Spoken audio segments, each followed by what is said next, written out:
Apa yang menarik dan unik di Toraja sehingga Anda merasa layak untuk memasukkan Toraja dalam daftar kunjungan wisata Anda? Dalam video ini, admin tidak akan membahas spot-spot eksotik yang bertebaran di alam Toraja. Alam Toraja yang berbukit-bukit dan berada di dataran tinggi Sulawesi membuat udaranya terasa sejuk, menambah kesan seakan-akan Toraja memang lebih dekat dengan Kayangan. Admin juga tidak akan membahas tentang keberadaan patung Yesus yang ada di Buntu Burake, yang konon merupakan patung Yesus tertinggi di dunia. Juga admin tidak akan membahas tentang kopi Toraja yang nikmatnya telah tersohor ke seluruh penjuru dunia. Tetapi dalam video ini, admin akan fokus membahas budaya Toraja yang ternyata tidak kalah eksotik dibandingkan alamnya. Khususnya budaya yang berhubungan dengan ritual kematian. Ritual kematian. Sudah terbayang dalam benak Anda ritual kematian? Ngeri-ngeri sedap, bukan? Oke, seperti apa uniknya ritual kematian di Toraja? Simak video ini hingga selesai.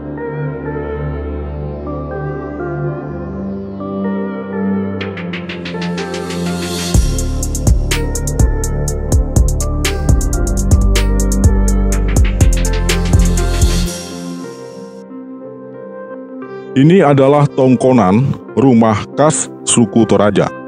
Tongkonan bukan rumah biasa. Tongkonan menjadi pusat kehidupan sosial masyarakat Toraja. Dari sini, sistem budaya, baik kesenian, adat istiadat, kasta sosial, hingga religiusitas leluhur orang Toraja dilestarikan. Tongkonan ini adalah rumah induk, tempat di mana orang Toraja dapat menemukan kembali akar keluarga dan sistem kekerabatan mereka. Bentuk rumah yang khas ini konon merupakan tiruan dari rumah yang ada di dunia atas. Kepercayaan Toraja meyakini bahwa dunia terdiri dari dua tingkat, yakni dunia atas, tempat tinggal para dewa, dan dunia bawah, tempat tinggal manusia, hewan, dan tumbuh-tumbuhan. Para bangsawan dipandang sebagai keturunan orang yang datang dari dunia atas atau yang biasa disebut Tomanurung. Masyarakat tradisional Toraja mengenal 4 kasta sosial, yakni bangsawan tinggi atau Tanak Bulan, bangsawan menengah atau Tanak Basi, masyarakat biasa atau Tanak Karurung, dan hamba atau Tanak Kuakua. Dahulu kala, hanya mereka yang berasal dari Tanak Bulan dan Tanak Basi alias kelas bangsawan yang boleh mendiami tongkonan. Mereka ini yang boleh menjadi pemimpin, baik pemimpin ritual keagamaan tradisional maupun pemimpin kampung. Sedangkan masyarakat biasa maupun hamba hanya boleh tinggal di rumah-rumah biasa yang disebut banua. Para hamba atau Tanak Kuakua dulunya tidak memiliki apa-apa, sehingga biasanya mereka membuat rumah sederhana yang terbuat dari bambu di tanah milik tuan mereka.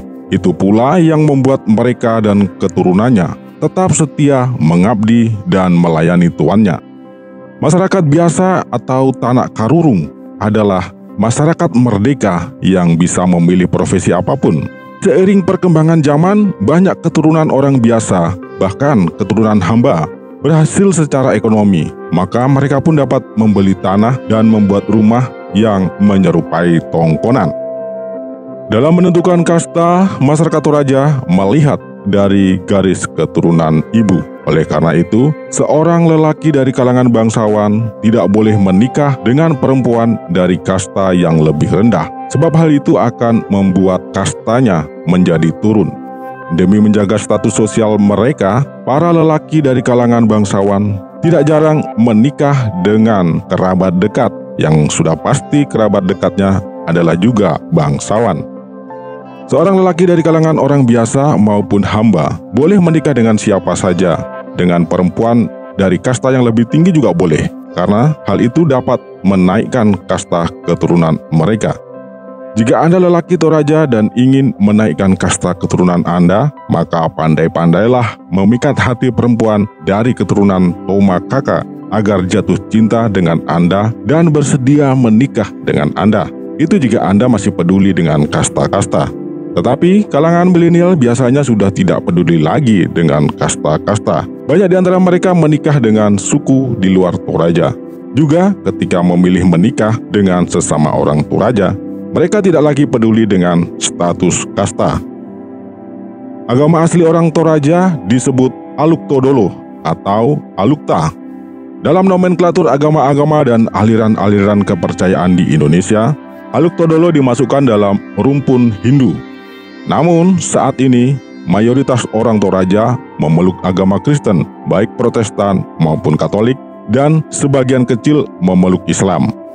Meskipun Aluk Todolo telah resmi diakui keberadaannya oleh pemerintah dan dianggap sebagai bagian dari Hindu Dharma, tetapi sangat jarang orang Toraja mencantumkan agamanya dalam KTP sebagai penganut Hindu. Aluk Todolo lebih dipandang sebagai bagian dari kebudayaan Toraja, sehingga sekalipun mereka tidak mengakui Aluk Todolo sebagai agama formal yang dianut, tetapi prinsip-prinsip dan ajaran serta praktik-praktik ritualnya terus dipelihara oleh orang-orang Toraja. Memelihara ajaran dan ritual keagamaan Aluk Todolo dipandang sebagai bagian dari memelihara adat dan tradisi leluhur mereka. Orang Toraja sangat menghormati leluhur mereka. Karenanya, ikatan kekeluargaan orang Toraja sangat kuat. Merawat kerukunan dan ikatan kekeluargaan adalah bagian dari menghormati leluhur. Oleh karena itu, gotong royong dan saling membantu demi mengangkat martabat keluarga besar sangat kuat. Sebab jika mereka semua berhasil, maka itu akan mengangkat martabat leluhur mereka. Sejak masuknya pengaruh kekristenan ke dalam masyarakat Toraja, pembagian masyarakat berdasarkan kasta memang tidak berlaku lagi. Juga perhambaan dan perbudakan sangat ditentang oleh gereja. Oleh karena itu, tidak ada lagi pembagian kasta dalam masyarakat Toraja. Termasuk juga tidak ada lagi perbudakan dan perhambaan. Apalagi akibat pengaruh pendidikan, banyak keturunan dari kalangan kelas masyarakat biasa maupun keturunan para hamba berhasil menjadi pegawai maupun pengusaha yang sukses secara ekonomi. Dalam kehidupan sehari-hari saat ini, kasta-kasta sosial memang tidak lagi terasa. Namun, dalam ritual-ritual tradisional yang masih terpelihara, masih terlihat jelas keturunan siapa harus melakukan dan diperlakukan bagaimana. Di antara ritual-ritual tradisional yang masih terpelihara baik hingga kini adalah ritual-ritual yang berkaitan dengan kematian, terutama upacara pemakaman. Hal ini berkaitan dengan budaya Toraja yang memuliakan leluhur mereka serta menghormati mereka yang sudah meninggal. Upacara pemakaman dapat berlangsung berhari-hari dengan menghabiskan ratusan ekor kerbau dan babi, serta berton-ton beras. Semakin lama acara itu berlangsung, tentu akan semakin banyak biaya yang dihabiskan.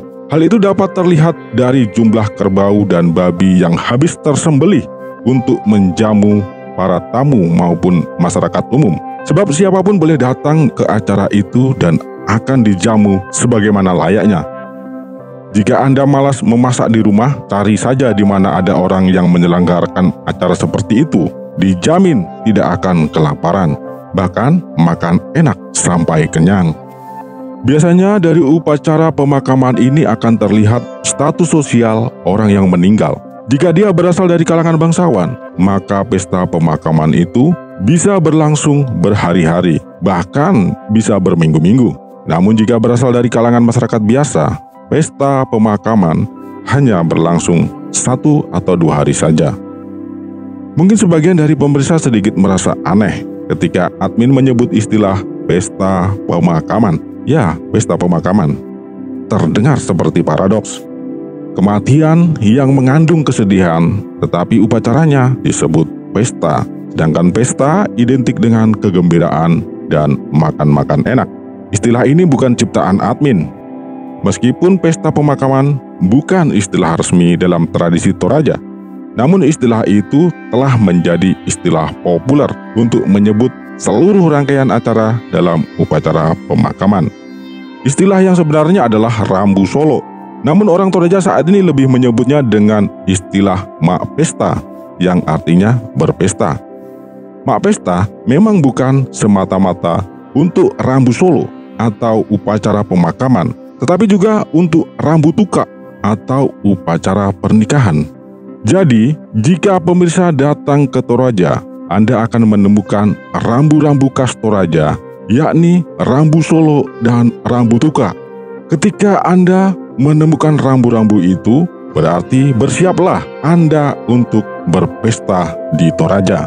Juga jika Anda laki-laki sedang jatuh cinta dengan seorang gadis Toraja yang terkenal manis-manis itu, jangan lupa rambu-rambu yang admin sebutkan tadi ya. Anda mencintai orangnya, harus mencintai juga budayanya.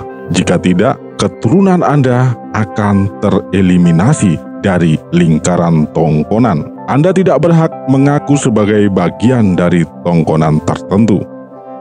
Mari kita bahas tentang rambu-rambu itu tadi. Kata rambu secara harafiah dalam bahasa Toraja kuno berarti asap. Asap yang diungkapkan dalam istilah ini tidak lain adalah asap tungku yang melambangkan aktivitas masak-memasak. Anda pasti sudah menduga, hasil dari aktivitas masak-memasak berarti akan ada makan-makan. Sedangkan makan-makan identik dengan pesta. Oh pia, mak pesta omi kita. Seperti admin sudah sebutkan tadi, ada dua rambu dalam tradisi Toraja, yakni rambu solo dan rambu tuka.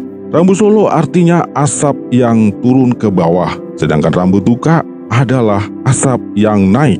Rambu solo biasanya digelar menjelang sore ketika matahari telah mulai menurun ke arah barat. Sedangkan rambu tuka digelar ketika matahari sedang menanjak dari pagi menuju siang. Hal ini melambangkan bahwa rambu tuka dipandang sebagai upacara kegembiraan atau kameloan, misalnya upacara pernikahan dan ucapan syukur panen. Sedangkan rambu solo sebagai upacara kesedihan atau kadakean, misalnya upacara kematian. Kedua-duanya ada asap yang berarti ada pesta. Bedanya, rambu tuka tidak akan memakan waktu berhari-hari, sedangkan rambu solo dapat berlangsung berhari-hari, bahkan bisa berminggu-minggu. Mengapa begitu? Rambu solo berlangsung sangat lama dengan maksud agar keluarga yang meninggal mendapatkan penghiburan sampai hilang kesedihannya. Ya sih, tapi kan makin lama acara itu berlangsung, biayanya juga makin banyak. Semua biaya yang dihabiskan selama rambu solo ditanggung bersama oleh keturunan orang yang meninggal. Meskipun acara tersebut dapat menjadi beban secara ekonomi, namun keturunan orang yang meninggal tidak keberatan karena hal itu dianggap telah menjadi tanggung jawab mereka. Hewan-hewan yang tersembelih selama rangkaian acara itu dianggap sebagai tunggangan bagi arwah untuk kembali ke dunia atas. Oleh karena itu, semakin banyak hewan yang disembelih, akan semakin lancar arwah orang yang meninggal kembali ke tempatnya di dunia atas. Maka tidak heran jika upacara itu bisa menghabiskan puluhan, bahkan ratusan hewan sembelihan, terutama kerbau dan babi. Semuanya ditanggung bersama oleh seluruh keturunan orang yang meninggal itu. Berkaitan dengan kepercayaan bahwa hewan sembelihan sebagai tunggangan arwah, maka hewan-hewan yang disembelih pun diklasifikasikan.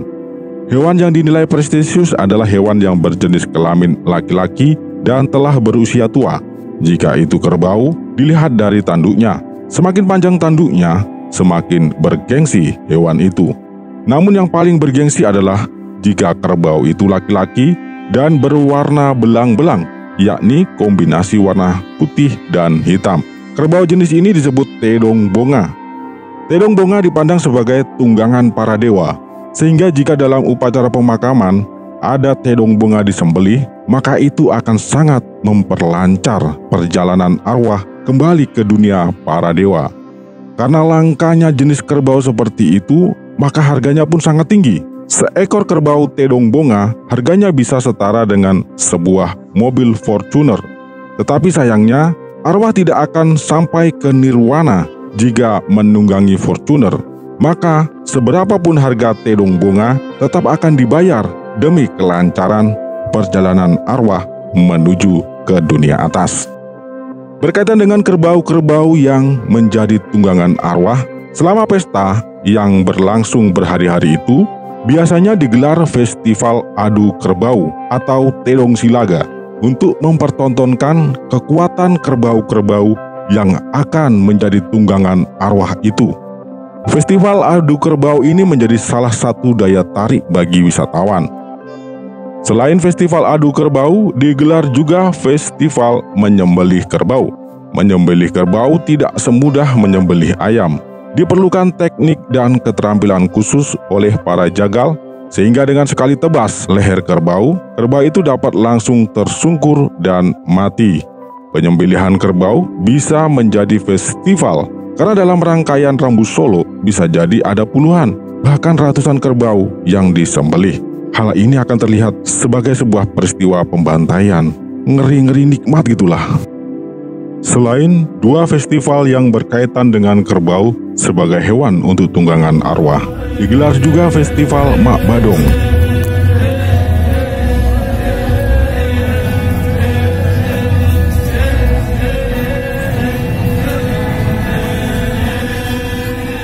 Mak Badong adalah sebuah kesenian yang memadukan antara tarian dan nyanyian dengan ritme yang konstan sehingga terdengar mistis. Tarian dan nyanyian ini dianggap sakral karena sebagai bagian dari ritual dalam rangkaian upacara menghantar arwah orang yang meninggal, sekaligus memberikan penghiburan kepada keluarga yang ditinggalkan. Mak Badong biasanya diselenggarakan pada malam hari, tetapi bisa juga siang hari. Mak Badong yang diselenggarakan pada malam hari akan terkesan lebih syahdu dan sakral, namun sekaligus lebih seram. Upacara pemakaman yang memakan waktu berhari-hari dan menghabiskan biaya yang sangat mahal itu biasanya tidak digelar langsung begitu ada orang yang meninggal.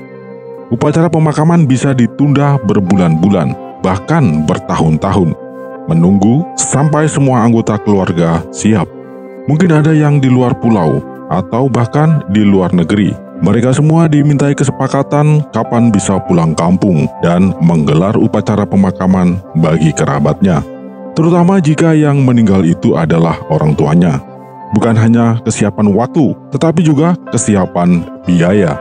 Sebab semua biaya yang dihabiskan untuk perhelatan acara tersebut ditanggung bersama semua anggota keluarga. Karena menunggu kesiapan dan kesepakatan seluruh anggota keluarga, maka jenazah orang yang meninggal dapat disimpan di dalam rumah berhari-hari, berbulan-bulan, bahkan bertahun-tahun, sampai keluarga sepakat kapan menggelar upacara pemakaman. Jadi, kalau Anda bertandang ke rumah teman Anda di Toraja, bisa jadi masih ada mayat yang disimpan di rumah itu menunggu saat yang tepat untuk dipestakan, baru kemudian dimakamkan. Dalam hal berkaitan dengan pemakaman akan terlihat dari keturunan kasta apa orang yang meninggal.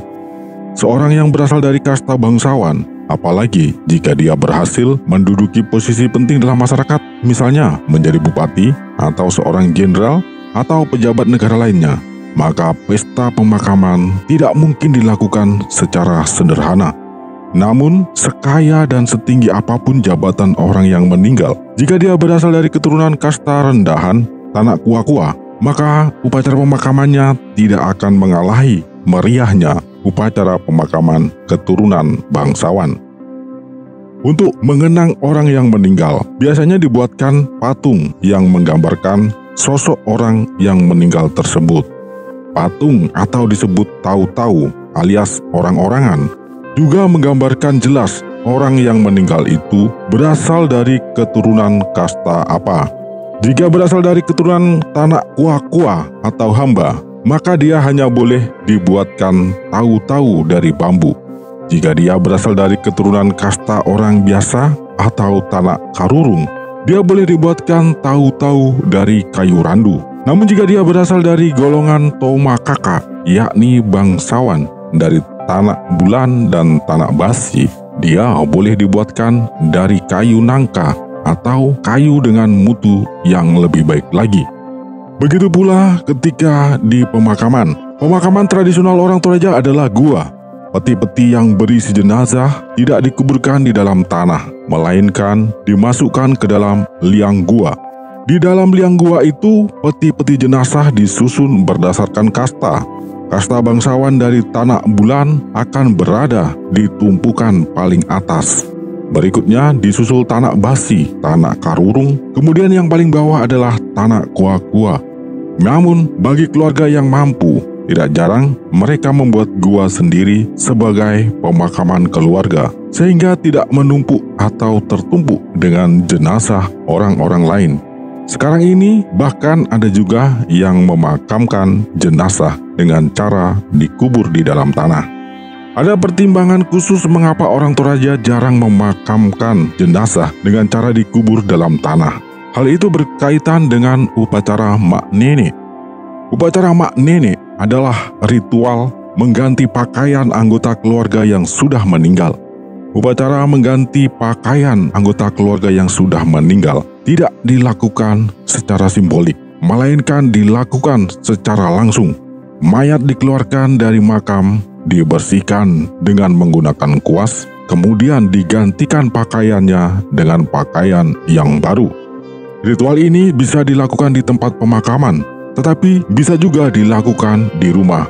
Berarti mayat diambil dari pemakaman, dibawa pulang, kemudian dibersihkan dan digantikan pakaiannya. Setelah itu diantar lagi kembali ke pemakaman.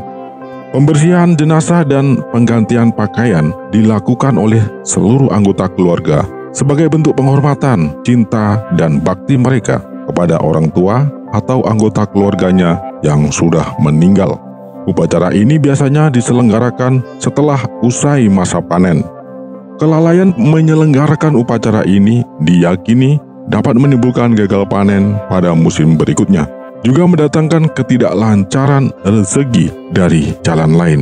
Sebab merawat jenazah diyakini dapat mendatangkan kemudahan rezeki, sementara memperlakukan jenazah dengan tidak hormat dapat mendatangkan kesialan. Itulah sebabnya, bagi orang Toraja, seberapapun besarnya biaya yang dikeluarkan untuk upacara pemakaman tidak dipandang sebagai beban. Sebab arwah orang yang dipestakan pemakamannya akan mendoakan anak cucu dan keturunannya agar mendapatkan kelancaran rezeki.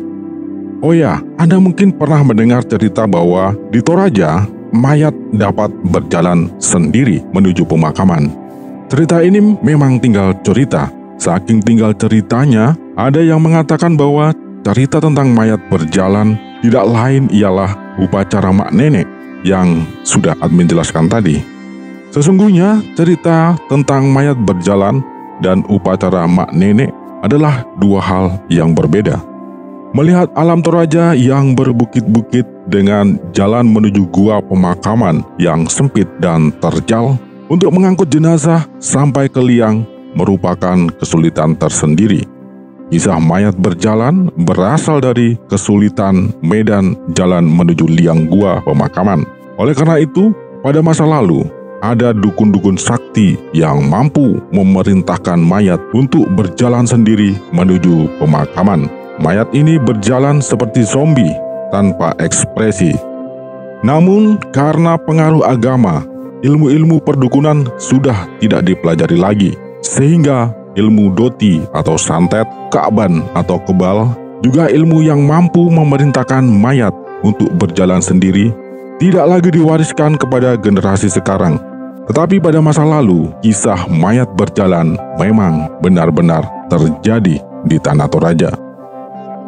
Pemirsa, demikianlah kisah-kisah unik dari Tanah Toraja. Narasi ini admin susun dan olah dari berbagai sumber, serta dari pengalaman empiris ketika admin berada di Sulawesi. Dengan mengangkat topik ini, admin tidak sedikit pun bermaksud mendiskreditkan kelompok etnis tertentu. Tetapi justru admin bermaksud untuk mengangkat keunikan-keunikan dan kekayaan khasanah budaya yang ada di tanah air. Mohon maaf jika ada kekeliruan atau kekurangan dalam narasi yang admin sajikan. Admin terbuka terhadap koreksi. Silakan tuliskan pada kolom komentar Jika Anda ingin memberikan tambahan informasi maupun bermaksud untuk mengoreksi kekeliruan dalam video ini. Terima kasih Anda telah menonton video ini. Salam dari Wong Curajati, Tabe. Wassalamualaikum, Rahayu. Semoga Tuhan memberkati.